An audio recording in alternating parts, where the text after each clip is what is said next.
All right. So, welcome to the Smile Podcast. I am Guanzon. This is one of the moments that I've been really looking forward to. It's been actually just a few months since I got to know you. And for the audience, quick introduction. Ian is one of the most sector transcending people that I've met in recent months. A nurse with a bachelor's degree. He made a shift to fintech leader in innovation, business development. He also holds a master's degree in business and economics, currently working on a second master's degree in marketing communication at the De La Salle University. All the while, he's heading the business development department at Global Dominion. Ian also has his own podcast called Ian Asks, where he interviews specialists from areas as diverse as agriculture, economics, blockchain. I'm so much looking forward to the conversation with Ian Guanzon on the Smile podcast. Welcome. Thank you. Thank you, Jerome. Thanks for having me. Yeah, fantastic. So maybe let's just jump right in with some of that I gave in the intro. How do you start as a nurse and then transition into fintech and all the stuff that you do right now? Please just tell me your story. Sure. Well, interesting story. I think I took up my bachelor's in nursing many years ago, back when it was the top course to take in the Philippines. So I know a lot of Filipinos can relate to that until it switched to the IT industry. So even though I have that degree in nursing, it was really in the IT or the software company that I worked with even before I graduated or finished that degree. And so from nursing, I was able to apply a lot of its principles, nursing care practice, as we called it before, in the customer service for software companies that I worked with for, I think that's a good 9 years of my career that I've been with software support service. Um, that's the best thing back then and many years ago. So that's why I made that switch. And then come this opportunity that the fintech companies or the industry itself started in the Philippines, and they needed people with background in customer service, tech support, and a little bit of that strategy towards improving business process outsourcing. And that's where I came in. So I'm proudly one of the pioneers in the fintech industry because I joined one of the now the biggest fintech companies in the country. So that's how it started. I basically just went on used the same principles that I've earned for my nursing degree and applied it in different areas. Um, but that's not where it ends. I realized there's a lot of things that I need to know. That's why I took up also a master's degree in business economics and then now in marketing communications. We come to the business part at a little bit later, but I'm still, that this. I find it interesting the principles that you can apply from nursing, where customer service is really, I would say, almost say non-optional, right? So if you don't perform there, then the customer really has a problem. What are some of the principles that you can apply from the one and transform it to fintech, from nursing Yeah, to fintech? it's not just a problem. They could die. They could die, right? It's a matter of life and death. Exactly. That's The what I mean. nursing, I just right, want to make sure that we don't drop right. too hard of a bomb here. But you're The right. You're right. It's not Yeah, optional, right? so it's not optional. The nursing care process itself involves assessment, diagnosis, intervention and planning, and then evaluation of the implemented process. You can just imagine how you can apply that in many areas of the business. In business process outsourcing and in the IT field, that's what I used to really be able to measure what effective action plans are that we can implement on different teams. And you know what? Surprisingly, that worked in sales, in billing, in tech support, and so I was able to use that in the finance industry as well, and in insurtech. So I was part of a company that sells insurance online, and that has also worked because you can't just put the product and introduce it to the customers without assessing what they actually need if it's something that would be useful to them in the future, right? So everything starts with an assessment and it ends with an evaluation of what you've done, and then there's planning in between. There's a lot of that. I think that's the core principle that I've used from my nursing degree. Far from the original use, right? Yeah, absolutely. Yeah, I think there are some other synergies that you can draw, but I have a few more questions about this later. Sure. So much, about that. But for now, you're at Global Dominion. Can you tell us a little bit more about what you do at Global Dominion and what are your, what's your outlook there at the company? What do you do? And yeah, give us an overview, please. Sure. So I'm currently heading the business development department of Global Dominion. It's a financing company, and in business development, we mainly cover marketing, communications, branding, strategic partnerships. We work on implementing innovative business processes to make sure that we maximize our cost and energy efficiency in many areas of the business. And then there's also customer service and complaints management. So the processes around it, we manage that as well in business development. And I'd say that's the toughest in my years with Global Dominion. I also think that's a core. If you have very good customer service and complaints management system in the company, then it's easier for the institution to do marketing communications. It's easier to do branding, really. It's easier to build relationship with strategic partners and all that stuff. So that's essentially what we do in business development. Global Dominion has been around for quite some time, right? Yeah, that's true. That's true. Yes. So, Yeah. what do you guys do differently? I mean, Yeah, we've been in the industry for 19 years. We're turning 20 years next March of 2023, and what's first of all, the product is different. It's really unique. Our main product is called Sanglao or CR. In English, that's car refinancing, car mortgage loan, could be car collateral loan, as you may call it. In some areas in the Philippines, they call it Prenda or CR. That's by the way, hi to my adlaw sa inyo diha sa Visayas ug Mindanao. There's so many terms that you can call our particular product, but at the end of the day, it's cash loan. It's a huge cash loan because it's a secured loan in exchange of your car's official receipt and certificate of registration. So not the car itself. It's just the documentary papers that stands for the car, right? So it's huge. It's unique in that sense because you do not have to surrender your unit, and you get an amount that you would never get in an unsecured loan anyway. So not a lot of financing companies offer that in the Philippines. So that's the first thing that's unique with Global Dominion. Second would be our speed.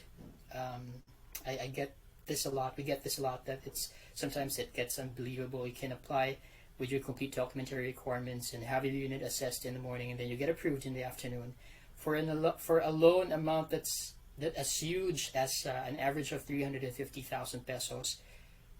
That's fast, right? to be able to deliver that to the borrower or to the applicant in a day's time.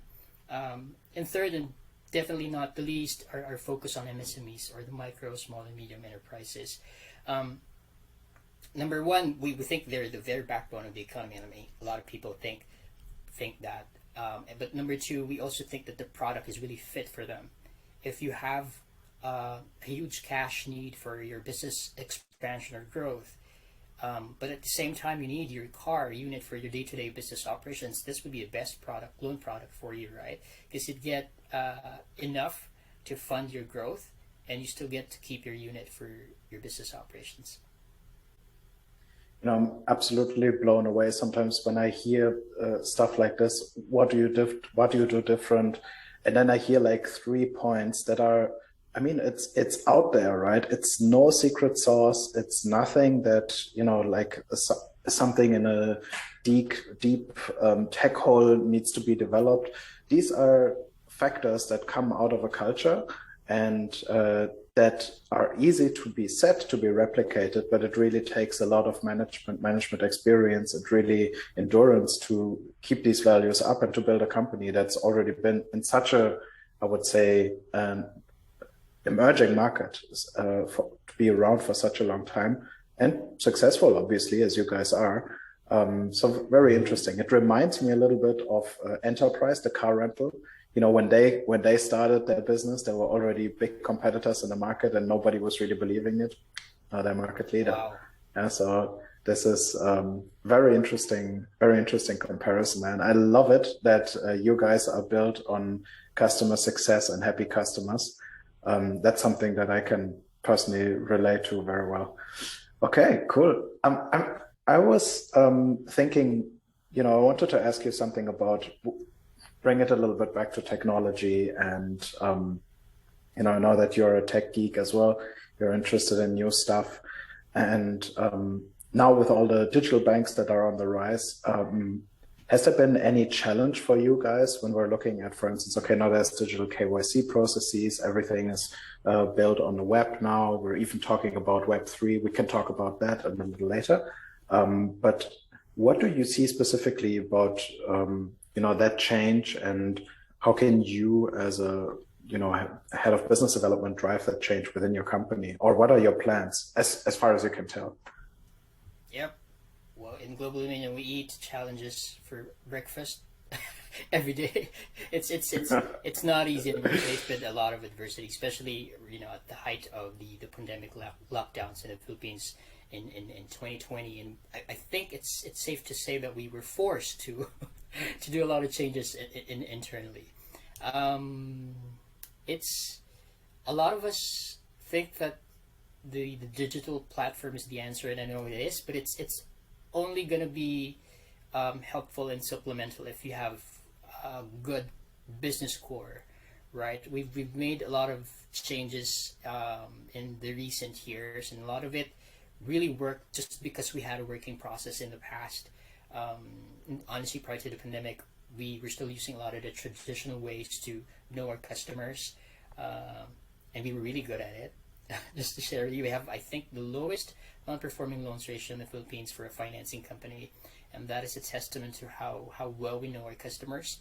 But then you may want to ask, what's 2.0, what's next level, and how can we be better at this? How can we make this more scalable so that we can offer it to many Filipinos, right? So that's where the technology really becomes a priority for the company, and we are in that journey. We have a very long roadmap with the help of our IT team, our group IT. But it's fortunate, but for me, I'm very happy that our leadership and our managers are very open to try all these things. We've tried a lot of crazy stuff in the past to do pilot tests with a lot of new technologies and trends, and many of them worked, and that have become part of our day-to-day operations now. So many good stuff. Interesting. Is there also some sort of, I think I could hear that there is some sort of like an agile process that you see in software development that you also took in lending. I think that's also pretty commonplace. But maybe you can tell a little bit about that process on your side. I mean, as far as you can tell, you know, what is the reevaluation process?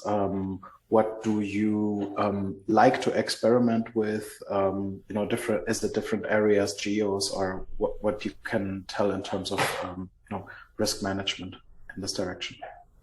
Yeah, well, I'll tell you about the most recent one that we did. So this is in line with credit scoring. We did a pilot test just because we want to test it. I mean, we don't really have that high hopes about it and see, you know, this is the trend, we should also go there.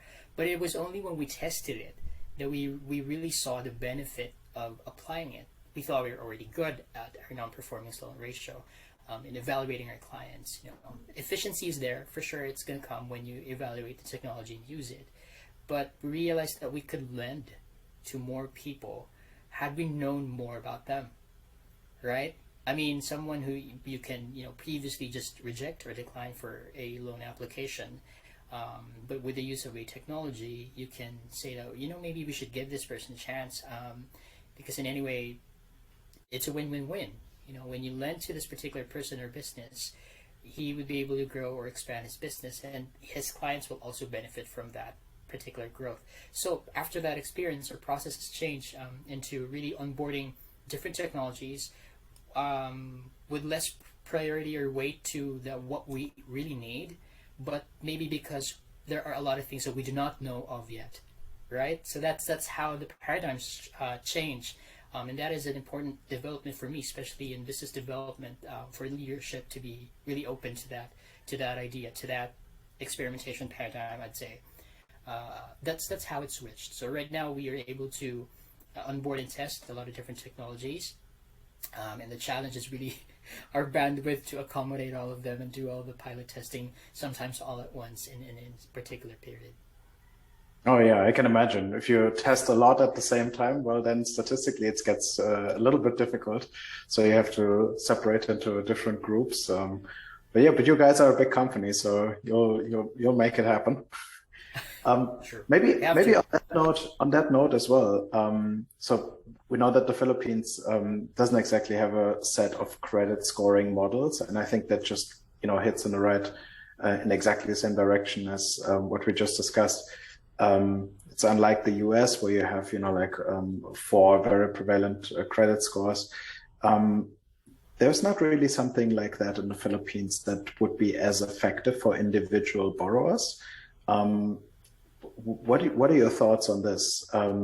Is that one of the reasons why it's not working as well as it as you guys would want it to be, or what do you think has to happen, to really push lending and high value lending, being lower interest rates and overall more loans for the population that really are the grease in the economy? What has to happen until we can see something like this? Yeah, well, firstly, I don't think it's not as effective as the way it's done in the US, but perhaps not as efficient. I'd put it that way, not as efficient. Um, in for example, in our company, Global Dominion, we do a lot of that changes. We update, and we were able to drop our interest rates year on year, especially in the previous years. From high interest rates in many years ago to lower interest rates now, lowest interest in the market most likely.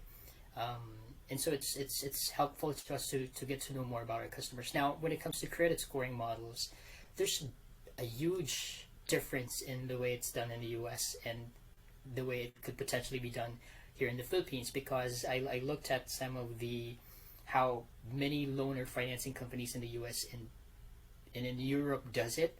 They're focused on the payment behavior, payment records, more and more on that, and so they look at psychographic data, telecommunications data.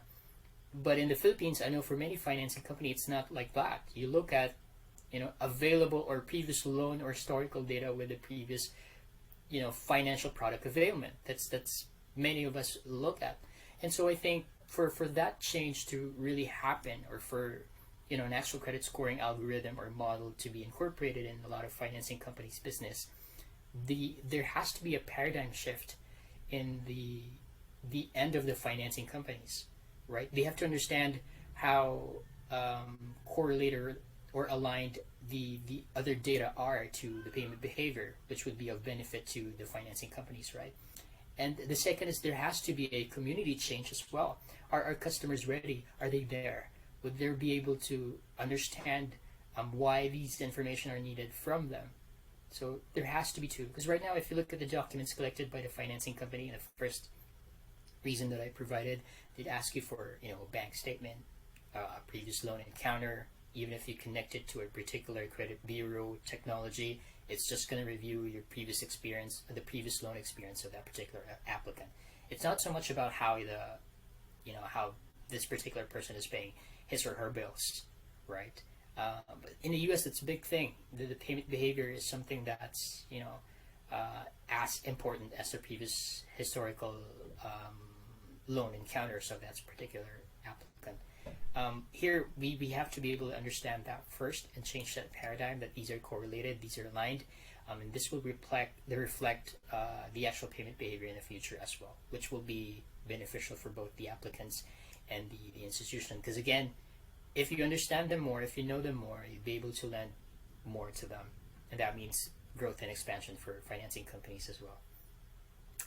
So I'm saying that because I've encountered a lot of technologies that are offered in in the Philippines, and there seemed to be that disconnect. It's really good technology, but the businesses do not see it as an important factor, right? I mean, why would I check my telecommunications behavior? Why would I check that person's payment behavior and remittance when I know that I can just easily check court cases maybe, or previous loan history, something like that. So that's something the companies need and the people need to understand.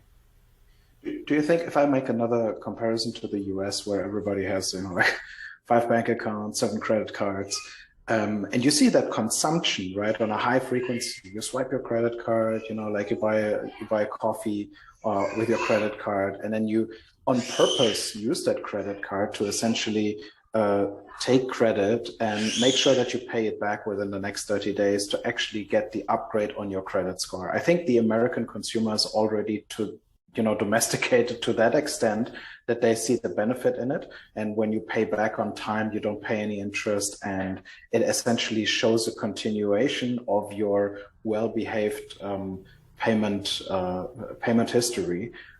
Is there an equivalent, perhaps, in the emergence of high frequency purchases that can also show good behavior that can be reflected in such a credit score and something similar? And yeah, maybe that question first for you. First, well, that's true. I'd like to say that that's true, because that reflects more data about this particular customer. The more they use their credit card or their bank accounts, that gives other financing companies more idea about the spending behavior of that particular customer, and that's also the huge. You're right. That's a huge difference here in the Philippines, where in the level of financial inclusion is not at par with that of the U.S. just yet, but we're getting there. I think that's also the reason why a lot of financing companies that are really exploring forward are looking into alternative data as well, right? Like telco scoring. That's what I commonly hear. That's actually what we're testing as well. So telecommunications data, the bills payment behavior. Yeah. That's I think the most representative. But I know of companies that look at the social media exposure as well. I know they refer to that as psychographic data. I have no knowledge as to how accurate or how correlated that is, but yeah, that's an example of an alternative data that financing companies can use. Excellent. I didn't want to go and dive too deep only into risk, as I announced you as very, with diverse interests, and so am I, by the way. Actually, I wanted to zoom out, switch gears a little bit, and talk about digital money, which is, we see gradually with the introduction early from, PayMaya and GCash, and the direction in which this is evolving right now in the Philippines. What do you think? Are we near the point where we can really confidently depend on all of this digital payment methods, and what is it going to mean for the lending space in the Philippines from your point of view? I don't think anyone's answered that directly, but I will. We're not we're nowhere near that, but we kind of are on the right track. That's how I'd put it. Short story. I was one of those who used an e-wallet or digital payment platform in the past when it was first introduced many years ago. It was GCash. Now there's also Maya, right? And I was very persistent to using it, to the point that when it was new, there was very few vendor who had their QR code where you can actually use it. And it was like, I wouldn't eat there if there's no QR code for GCash. I was that persistent to use the technology itself, because it was really saying that, hey guys, it's really going to be the future. It seems like it is, right? But as we move forward with a lot of these technologies, especially in the digital payment, I think I can say that there's a lot of fundamentals or core structure and infrastructure that's also left behind, that still needs to be addressed or improved, particularly the internet bandwidth or speed, the use of different technology in different transactions. I mean, right now, if you have purely digital money, sometimes it's inconvenient for you to go to a particular restaurant because they're offline, so you're forced to just use cash, right? Um, so those are some of the basics that we also need to address aside from embracing the technology that's already there. For global dominion side, we're also on the right track. 30% of the payments that we get are through digital payment platform and e-wallet platform. It's very helpful to us because it's easier to reconcile on our end, right? I mean, it's very convenient as well. The growth is around 2 to 7% on a month-to-month basis, but I think what's really going to change it tremendously would be some process changes, right? Like how dependent are we to the use of checks or post-dated checks? Because we still are. And that's that's something maybe for another topic. But yeah, if we don't if we keep on depending on that particular payment method, and I want to ask why, if the answer is yes, that then there's not much room for improvement in the use of digital payments, which I think should happen. Not just for us, but also for our customers. It's really a win-win convenience for both party, and I think it's we're really getting there. That's the direction. We just need to really ask ourselves again, why are we again still doing this, or maybe is there even a better way to do these things now? Because that's what's gonna spark innovation. Yeah. Absolutely, absolutely. My feeling regarding checks and older payment methods is, one is essentially driven by some sort of like status quo that you're used to, and it's hard to let loose in some situation. But I think actually making a little bit of a switch into regulation. I think a lot of the regulations actually, whether it is in the West, in the US, in Europe, as well as in other places, are really supporting innovation. At least, on the paper, then the implementation probably takes a little bit longer than expected in some countries. But I think generally the direction is right. So what I want to ask you here is specifically, I'm not sure whether you heard about the BSP's 3-year open finance strategy, and whether you've had a look at what it can be, what it can do specifically to benefit Filipinos. Any thoughts on that? What do you think? Yep. Uh, Thoughts are really good, but it doesn't really make sense if it's not really implemented. So I'm thankful that the Bangko Sentral ng Pilipinas, the BSP, and other government institutions are actually supporting it in many ways, putting it or including it in their framework. That's really helpful because that will help make it happen, right? Um, and they as they've always been supportive. So I think we we can move forward with open finance. I know the idea. I haven't seen the details of the framework, but that's already good news. Knowing that they are supportive of this change. Um, it was, I think, in at the same time with um, the BSP and the SEC dealing more stringently with data privacy.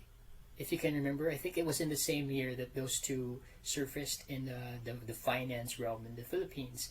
And so many ask that question: is it really beneficial, or is it really just going to be risky or not helpful? But then a lot of with the show of support from the government proves, or is a testament that that's the way to go, and it's only a great improvement for the country. It's not going to be all positive. It for sure will. There will be a lot of challenges along the way, especially related to data privacy. But a lot of developments can cover that or can mitigate those risks, right? In open finance, as in line with the examples I provided earlier, it's really getting to know more about the community and other financing companies that you can offer tailor fit products to them, right? So instead of saying no to them, you would now be able to produce something, or maybe offer them something that would help them, that covers the risk on the financing end as well. You know what I mean? I mean, if Yeah. you just know more about them, that's, Trust I mean, me, I that's how it really, works. I do know Yeah. what you mean. I mean, that's how have, because a lot of people were extremely concerned with the data privacy and all that, Yeah, and I understand where they're coming from. yeah, But without the use of this information and data, yeah. there's not going to be progress as well. People were concerned when trains were invented, and they were again concerned when cars were invented to replace horses. So I think That's that's fine. true. There's That's always true. some resistance towards innovation, so we shouldn't worry about that too much. But still, I think you should scientifically go ahead, and if there are any doubts, yeah, address them seriously. I think this is a very important point. You know, if anybody who has doubts, these are ultimately your customers, and you are going to use these tools to serve them, right? So that they, in order for them to use them and to use them confidently, you probably also have to do some explaining. And I really like that approach that you guys take with, customer first, and really be oriented on the customer. That nurse mindset really is impressing, uh, um, is quite impressive. I also wanted to ask you And again. yeah, No, please go ahead. I yeah. I just like to insert a story. So I was talking to one of my friends in the industry as well, and I was like, because it's about an offer for an improved credit scoring model, right, or a credit evaluation process or algorithm. And I was like, you know what, I don't see need for us to use it because we have very low non-performing loan ratio. It's way below our threshold or our cap. And he was surprised, and he responded that, I see that as a problem. Don't you see that as a problem? Because that means that you're not offering your product to as many people as you can. There's still room for you to take in some more risk, because it's really, if it's really that good, right? So you're missing the opportunity to live by your purpose. Our purpose, by the way, is to empower Filipinos to achieve their goals and dreams in global dominion. So that's where we're coming from when we say we're customer centric. We're obsessed with customer satisfaction, and that's the core of our business in different areas. And so that friend of mine made me realize that you're right. I mean, we're not taking that much risk. We're not offering our products to as many Filipinos as we can, by not embracing that technology and making ourselves better in credit evaluation. So yeah, I just wanted to answer that, because that story, I got reminded of that story from what you said. the proverbial closer flight to the mountain. Take a little bit more business risk That's true. That's and true. yield a lot more. That Yeah, is true. I can relate to that. Yeah, maybe again another switch of gears, and to ask you now, what do you think about the whole Web3 craze? Earlier this year took a whole different course. Everything went south in terms of crypto prices, and I think there were some of the larger players in the country that were bidding big on it, and were somewhat disappointed, obviously. Now, what's your take on that, and where do you see it? Let's say in the roughly next 2 to 5 years, 3 to 5 years. Is it going to make a comeback in the Philippines? What's your thought? You wanna make a bet? Now's the I time. I'd rather not. So, but yeah, how do I put this? So, like cryptocurrency, NFTs, a lot of new things that are on trend. Okay, now I know. Here's my answer. I put it this way: I think it's really in understanding it that we are lacking, right? I mean, many Filipinos might just be jumping in on a trend, without really trying to, without the effort to learn more about it, to understand it better, which is risky, for a particular person and as a whole. So I think the same thing goes with the Web3. I honestly do not know much about it just yet, but it's really understanding it that would really help us to leverage it to make our processes better, um, and to see each other there. I Yeah, that's.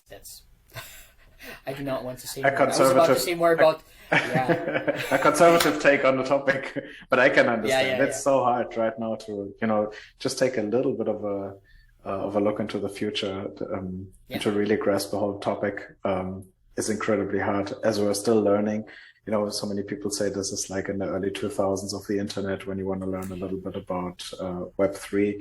It's best to better stay put, learn, read as much as you can, and then try to understand this important new technology before you utilize it, right? I think there's I mean, we some, were like that with crypto, with the NFTs, right? So yeah, yeah, that's, like the early fun things, the 2000s is, I have a website, I have a .com, right? It really depends on how much money is behind it. Yeah, super interesting. Since this is more about data, and we started the journey a little bit with talking about data and how you utilize data, I would like to zoom out and basically go back a little bit on your wide interest in the economy as a whole. Then there is marketing and all these different interests of yours that I found so fascinating during our first chat. Um, how do you see, to make the connection that I want to make between data and all of the different sectors, verticals in the economy? Where do you believe, obviously us being more or less in finance, but where do you see most of the value for the data to come? Specifically with the open API economy, when you can utilize that data apart from finance, where's it going to have the biggest impact?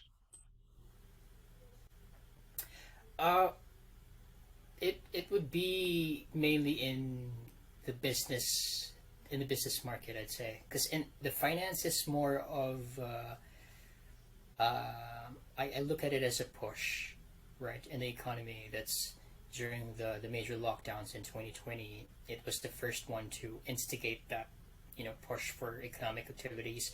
I'm speaking particularly in the Philippines, because we were the first ones to move, um, and allowing more data and more technology to facilitate the movement, or to really make it happen, um, without taking in much risk than we've been taking prior to the pandemic. Uh, that's just a start for me. But in the business market, that's where the output really is gonna go, and so we would see the benefit in many different industries.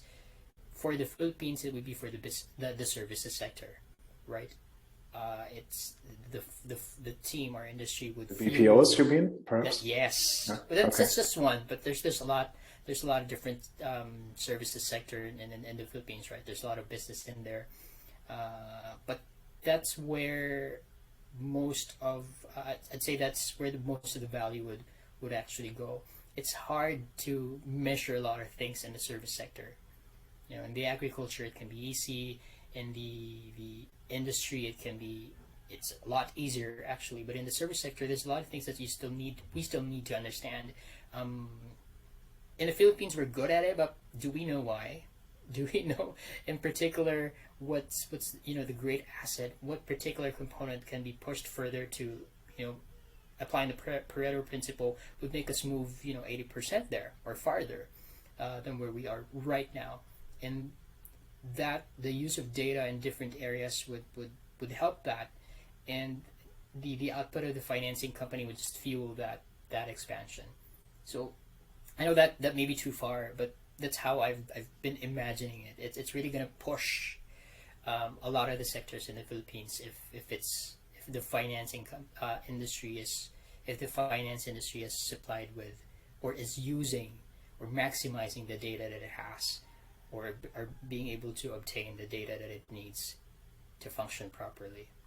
I mean, that's a long shot, a long story as well, but that's I thought you would ask I thought you would go into nursing and healthcare yeah. and data in this direction. But I think it's a general approach is also very applicable. look, maybe yeah. yeah. I- I'd like to take your, perhaps something like because we already got a 45-minute here. I wanted to ask you, do you have any, advice from your point of view where you stand right now for young Filipinos, perhaps that just graduate from high school or from university, what they could do with their lives, and also when it comes to, um, you know, people from our industry. So maybe two different questions. When we're looking at lenders or people that are maybe early in the stages of their career and they just taken a career path and they go into risk management or something that is a little bit more on the quant side, or even like you on the business development side that also looks into partnerships in the fintech space. Any recommendations or any thoughts that you would like to pass on? Okay, that's a lot, but I'll start with uh, to the person, maybe a message, and you have to know I'm not the inspiring type. First of all, I'm not the inspiring type. So, but yeah, I think for those new in any industry, what I really had in mind when I was starting was just there's I mean, no one can tell me no or that I can't do it. I think that's what happened. That's why I've been in too many different industries, right? Uh, really, I mean, no one can tell you no. It's if you really wanted, you do something to learn more about it and thrive there, right? So just don't take no for an answer. I would say maybe that's what I can tell them. For the people or the leaders in our industry in finance, um, I'd like to say a lot of you are already late. That sounds like a threat, right? But you have to start exploring now because the conventional means of doing things will not be working sooner than you think it will. I mean, I've met a lot of people that are still, sticking to brick and mortar processes. And I'm not saying that's not, a good thing to do, but you have to look at scalability here. You have to look at efficiency. And it's not, you shouldn't be ashamed of using technology or data for it because you're not losing your strength or your whatever you're good at in any way by using these new technologies or new systems. You're actually maximizing or leveraging it by putting your brains into it. I mean, that's the main that's the main story right here. Right? I mean, you're good at credit evaluation for sure. You're good at doing a lot of things in relation to providing finance services to Filipinos. But if you're not willing to improve, share it or apply that particular algorithm in a technology that's already in use by different countries, you would soon fall short on delivering service or satisfactory service to your customers. I'd like to share a lot about movies that I've seen that has the same lessons, but I don't think we have the time for that. But that I think is the essence. Um, if you think you still have the time, you don't. You don't. You have to start now That's to a, learn more about it. that's a very inspiring one. I think if I quick if I just summarize, I have some good points that I can take away as a learning. So first, don't take no for an answer. I can totally subscribe to that one. And yeah, don't be afraid to use all sorts of new technologies. Never stop learning. That's what I read from that. Thank you so much. I am Guanzon today to join on the Smile podcast. Always happy to be in touch again. And thank you very much for you guys joining in. Don't forget to check out Ian's own podcast, Ian Asks, and you can find him, you can Google him, you can find him on LinkedIn. And yeah, thanks a lot for joining. See you guys next time.